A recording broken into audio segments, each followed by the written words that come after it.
Welcome to రాజనీతి.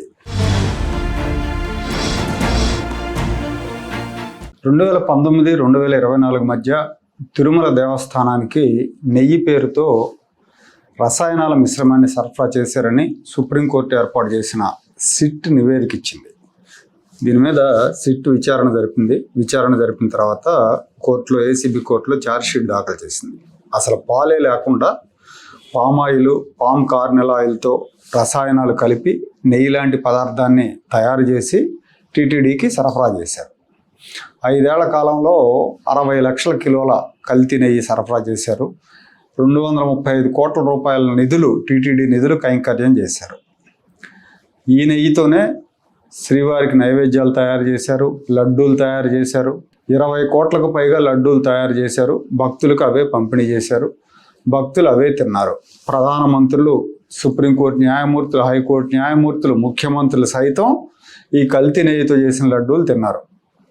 వెంకటేశ్వర స్వామికి అపచారం చేశారు, భక్తుల మనోభావాలు దెబ్బతీశారు అని సిట్ అధికారులు నెల్లూరు ఏసీబీ కోర్టులో ఛార్జ్షీట్ దాఖలు చేశారు. 600 పేజీల ఛార్జ్షీట్ దాఖలు చేశారు. ఈ కేసులో మొత్తం 36 మందిని నిందితులుగా పేర్కొన్నారు. అప్పుడు టీటీడీ చైర్మన్గా పనిచేసిన వైవి సుబ్బారెడ్డి పిఏ చిన్న అప్పన్న డైరీ సంస్థల ప్రతినిధులతో బేరసారాలు జరిపాడు. అతనే కీలకంగా వ్యవహరించాడు. ఈ కల్తీ నెయ్యి వ్యవహారంలో హవాలా మార్గంలో లంచాలు తీసుకున్నాడు అని ఛార్జ్షీట్లో పేర్కొన్నారు. అతని బ్యాంక్ ఖాతాల్లో కోట్ల రూపాయల డబ్బు జమ అయింది. కిలోకి 25 రూపాయలు చొప్పున లంచం రూపంలో తీసుకున్నాడు అని పేర్కొన్నారు. తిరుమలకు నెయ్యి సరఫరా విషయంలో, నెయ్యి సరఫరా టెండర్లలో కఠినమైన నిబంధనలు ఉన్నాయి.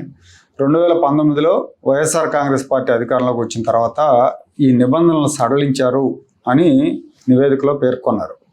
వాస్తవానికి నెయ్యి సరఫరా టెండర్లు తెలుగుదేశం అధికారంలో ఉన్నప్పుడు 2018లో ఇప్పుడు పిలిచారు. కానీ వైఎస్ఆర్ కాంగ్రెస్ పార్టీ అధికారంలోకి వచ్చిన తర్వాత ఆ టెండర్ నిబంధనలను సరళీకరించి ఖరారు చేశారు. అంటే సరళీకరణ అంటే డైరీలు పాలు సేకరించాల్సిన అవసరం లేదని, డైరీ ఉత్పత్తి సామర్థ్యంతో సంబంధం లేదని, 250 కోట్ల టర్నోవర్ అవసరం లేదని నిబంధనలు మార్చారు. అసలు పాలు సేకరించాల్సిన అవసరం లేనప్పుడు ఎవడైనా వచ్చి టెండర్ వేస్తాడు. సో అట్లాగే ఈ కల్తీ నెయ్యి సరఫరాదారుతో ఒప్పందం కుదుర్చుకున్నారు. కల్తీ నెయ్యి సరఫరాకు మార్గం సుగమం చేశారు. ఇందులో నిందితులుగా మొత్తం 36 మంది పేర్లు చేర్చారు. టీటీడీ ఉద్యోగులు ఉన్నారు, బోలేబాబా డైరీ డైరెక్టర్లు ఉన్నారు, ఏఆర్ డైరీ యాజమాన్యం కూడా ఇందులో నిందితులుగా ఉన్నారు. ఈ కేసుకు సంబంధించి అప్పుడు టీటీడీ చైర్మన్గా పనిచేసిన సుబ్బారెడ్డి, కరుణాకర్ రెడ్డి, అప్పటి ఎక్స్ అఫిషియల్ మెంబర్గా పనిచేసిన చెవిరెడ్డి భాస్కర్ రెడ్డి, ఈఓ ధర్మారెడ్డిని కూడా సిట్ అధికారులు విచారించారు. కానీ ధర్మారెడ్డి, కరుణాకర్ రెడ్డి, సుబ్బారెడ్డి, చెవిరెడ్డిలను నిందితుల జాబితాలో చేర్చలేదు. దీని మీద కూడా విమర్శలు వస్తున్నాయి. అంటే టీటీడీ పాలక మండలికి, టీటీడీ ఈఓకి తెలియకుండా టీటీడీ ఉద్యోగులే ఇంత భారీ కుంభకోణం చేశారా అంటే చిన్నపిల్లలు కూడా నమ్మరు. ఈ వ్యవహారంలో పెద్దలు తప్పించుకున్నారన్న సందేహాలు చాలామందిలో ఉన్నాయి, చాలామంది భక్తుల్లో ఉన్నాయి. కేవలం ఉద్యోగుల్ని నిందితులుగా పేర్కొనటం మీద అనుమానాలు వ్యక్తం అవుతున్నాయి. వైసీపీ హయాంలో జరిగిన అనేక అక్రమాలకు సంబంధించి విచారణల పరిస్థితి ఇలాగే ఉంది. విచారణలు జరుగుతున్నాయి, కానీ పెద్దల దాకా ఆ విచారణలు పోవటం లేదన్న ఆరోపణలు ఉన్నాయి. లిక్కర్ కేసు కావచ్చు, కాదంబరి జత్వాని కేసు కావచ్చు, రఘురామకృష్ణరాజు కేసు కావచ్చు, పెద్దిరెడ్డి రామచంద్రారెడ్డి అటవీ భూముల ఆక్రమణ కావచ్చు, చాలా కేసుల్లో పెద్ద తలకాయలు సేఫ్గానే ఉంటున్నాయి. ఇప్పుడు ఇది కూడా ఆ కోవలో ఉన్నట్టుగా అనిపిస్తూ ఉంది. సిట్ ఛార్జ్షీట్ దాఖలు చేసిన తర్వాత వైసీపీ నాయకులు, వాళ్ళ మీడియా, వాళ్ళ సోషల్ మీడియా విడ్డూరమైన వాదనలు చేస్తూ ఉన్నారు. తప్పుడు ప్రచారాలతో ప్రజలను నమ్మించే ప్రయత్నం చేస్తున్నారు. ముఖ్యమంత్రి చంద్రబాబు నాయుడు జంతువుల కొవ్వు కలిపారు నెయ్యిలో అని ఆరోపించారు. జంతువుల కొవ్వు కలపలేదని సిట్ తేల్చింది, భక్తుల సెంటిమెంట్లతో ఆడుకున్నారు అంటూ కూటమి ప్రభుత్వాన్ని విమర్శిస్తున్నారు. ఇక్కడ ఆ 5 ఏళ్ళు 19 నుంచి 24 మధ్యలో స్వచ్ఛమైన నెయ్యి సరఫరా జరిగింది టీటీడీకి అని సిట్ నివేదిక ఇవ్వలేదు. అది అసలు నెయ్యే కాదు, రసాయనాల మిశ్రమం అని రిపోర్ట్ ఇచ్చింది.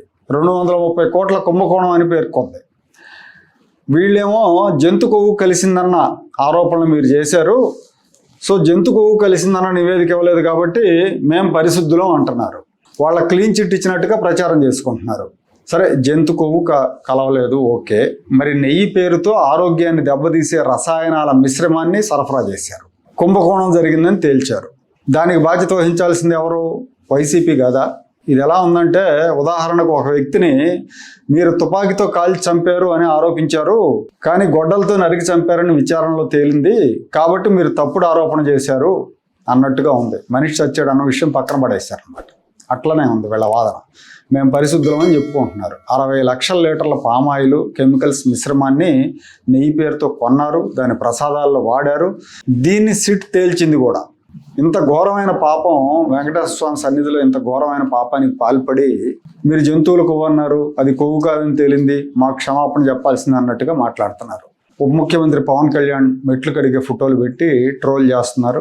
వీళ్ళ కొంతమంది తటస్థుల పేరుతోటి కొంతమంది ఉంటారు అటు ఇటు కాని వాళ్ళు కూడా ఇలాంటి ట్రోల్స్ పెడతా ఉన్నారు పవన్ కళ్యాణ్ మీద. కూటమి ప్రభుత్వం రక్షణాత్మక ధోరణితో రాజకీయం చేసినంత కాలం తప్పులు చేసిన వాళ్ళు ఆ తప్పులను కూటమి మీదకే నెడతారు. ప్రజలను అదే నిజమని నమ్మించే ప్రయత్నం చేస్తారు.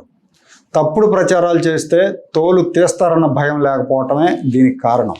అసలు నెయ్యే వాడకుండా భయంకరమైన తప్పిదం జరిగిందని విచారణలో తేలినా దాన్ని కప్పిపుచ్చుకుంటూ జంతువుల కొవ్వు గురించి చర్చించడం అనేది వైసీపీ రాజకీయ జానతనం.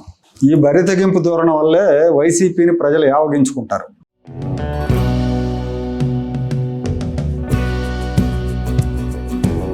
Like, share and subscribe to Rajaniti channel.